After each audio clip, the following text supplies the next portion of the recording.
Race in the world was run at Wentworth Park last night, and it was a cool $100,000 to Adelaide Cup winner Rapid Journey. The favourite made it 5 wins in a row to beat the best dogs in the country. Along the back, Seren Bale the leader, at a length on Rapid Journey, 3 after world title running on, and then Awesome Assassin and Blinding Speed, but Rapid Journey burst through to take the front. Rapid Journey's golden Easter egg, Rapid Journey 2.5 to Seren Bale. Yes, Rapid Journey wins the chocolates, Bruce. Well named, isn't he? Thanks, Kylie. See you later in the program. And a reminder about some of the highlights in the program today, a revealing interview. Matthew Elliott talking to Jim Wilson. I'm looking forward to that. Jack Newton live from Augusta, Georgia. And then the footy panel with Rex Hunt, Ange Christou. Carlton playing tomorrow and still looking to come back after his back injury is one of the guests there. And I'm looking forward to that League Legends with Roy Masters and some of the greats there for Queensland and New South Wales. After the break, Rowan. Well, it could be bigger. Welcome back. Time to talk racing. Max is with me. Keith joins me from Melbourne. Keith, Catalan opening. Can you believe 33-1 winning the Doncaster? Oh, it was D-Day, D for Doncaster, but for me, D for Depression Day, Bruce, because this was the one that got away. It was only 3 weeks ago we were looking at his Newmarket run saying, wait for the Doncaster for him. I expected Randwick to be a Molosseum of mud. That's why I ignored Catalan opening. That track must have been fantastic yesterday. 33-1. Oh, Don't make you cry. We've got tissues. Bruce. Mark Philippus has had no tissues for Mark Woodford. We've got them for everyone today. How are you, Max? Bruce, good morning to you. Good morning, Keith. Bruce, Keith is applying Melbourne values to Sydney again. Had Flemington had 9 inches of rain, of course, it would have been washed away. This was Randwick, and of course, we had an outstanding surface under the conditions. It got to slow. Congratulations to John Jeffs and the racecourse staff. Of course, the key was that we haven't raced at Randwick for quite a few weeks now. A great cushion of grass and a very good Doncaster. It's the #1 mile in Australia, there's no doubt. We're about to go to the race. What should we look for when we pick up the call? Well, I'd like to point out to you the great run of Juggler. This was perhaps his finest performance. He didn't win. Certainly it was Gay Waterhouse's finest performance. She didn't win. She didn't win a 5th in a row. But note this horse down the outside and ask yourself, could Keith's favourite horse, Catalan Opening, have won the race if he'd had to do what Juggler had done and had to carry 58.5? Well, while you're watching, don't miss the ride of little Lenny Beasley. It was a gem. It certainly was. So both of you, can I ask you one thing? The bloke that stands up at the end, can you push his head down when we see the replay? Here we go. Whose buff head is that?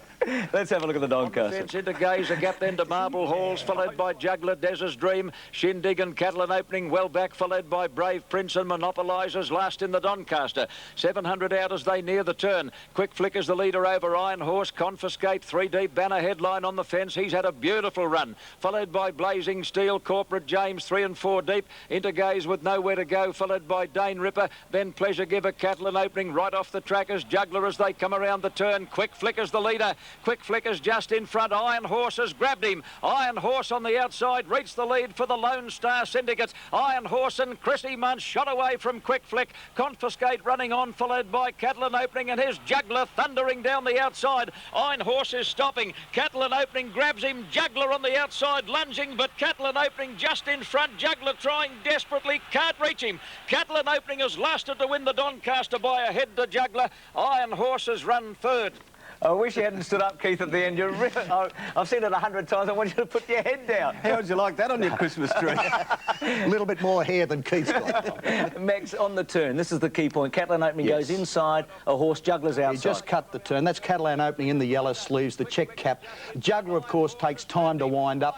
Cooksley had his critics, but he gave Juggler every chance. The brakes went Catalan Opening's way, and that's what won him the race. Sprinted quicker under his lighter weight, but by gee, have a look at the way this magnificent veteran, this 6-year-old, gets to the line. He's got a remarkable Randwick record. He keeps on giving. He needed 2 more hops to get there. Oh, Max, don't take your gloss off the winner. He came from the outside barrier. That was a fantastic ride by a kid who I believe, Max, Bart Cummings is dubbing the new Beedman. I'm not taking anything away from the ride, Keith. I'm saying that's what one of the race, but I'm talking about the courage and the performance of the horses, and I do think that Juggler's performance was every bit as good as Catalan Opening's. OK, well, Len Beasley, as Keith tried to tell you, Max, Bart said he's the new Darren Beedman. You spoke to him, actually, Max. I'm not sure if you can remember that, but after the race, and asked him about his tactics.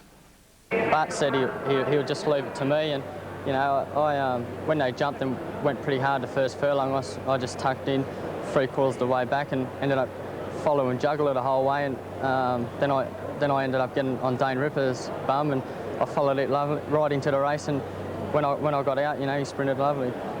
It's getting onto the back of Dane Ripper. The Derby. Max, now you've given Gold Guru no credit for about a month. No, well, I must give Gold Guru the credit for being the fittest horse yesterday, ridden the best race, and perhaps he might have even been the best horse in the race too. Carbon copy from me.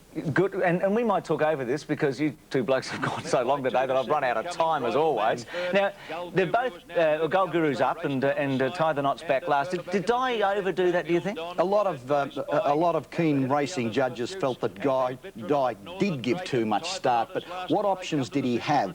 The horse wasn't really comfortable in the ground, Tie the Knot. Darren Beedman said to me before the race, now the way the chain's got to ride this horse is very quiet, like he did in the Rosehill Guineas. There he is, taking off around the outside, using up plenty of juice. Northern Drake in the yellow colours in front of him went very, very well, but lacked the seasoning, couldn't see out the journey under the conditions, and they were demanding conditions. And I thought here, Keith, that probably Shane did have his chance to beat Gold Guru, and Gold Guru's just a great stayer. Absolutely. Second in both derbies now for Tie the Knot. A few weeks ago, you gave us a list of possible horses of the year. This one wasn't on it. Perhaps he should be. His record beyond 1600 is almost without blemish, including a second to Might and Power. Look, I think he's getting close, Gold Guru, but you'd have Might and Power in front of him. He's not that close. He's not getting that close to Might and Power, but he's an outstanding 3-year-old. His performances have been very good, a courageous horse, and certainly he's entitled to the accolades out of the Derby yesterday. Bomber Bill won the Group 1 in Perth, by the way, the Karrakatta Plate. Keith, Max is going to the Kentucky Derby. You won't be here for a while. OK, I'm off to South Africa later too, Bruce. Oh, are you? Yes. Oh, well, I might be on my own. Keith, good punting. You too. See you next week. Bon voyage, Max. We'll see you when you get back. Yeah, I look forward to getting back here, of course, to see you and, no doubt, Keith, after South Africa.